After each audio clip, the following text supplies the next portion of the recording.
Nepal stock एक्सचेन्जले लगानीकर्ताको माग बमोजिम 2082 साउन 1 गतेदेखि अड लट अर्डर देखिने व्यवस्था गरेको छ।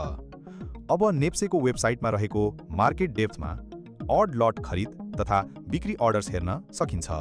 तर टिएमएस प्रणालीमा भने यी अर्डर्स अझै देखिँदैनन्।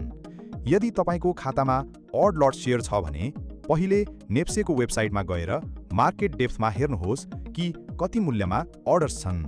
त्यसपछि मात्रै टिएमएसमा गएर अर्डर राख्न सक्नुहुन्छ। के हो अड लट? धितोपत्र कारोबार विनियमावली 2075 अनुसार अंकित मूल्य रु 10 का शेयरमा 100 किता, रु 100 का शेयरमा 10 किता र रु 1000 का शेयरमा 1 किता भन्दा कम कारोबार अड लट हो।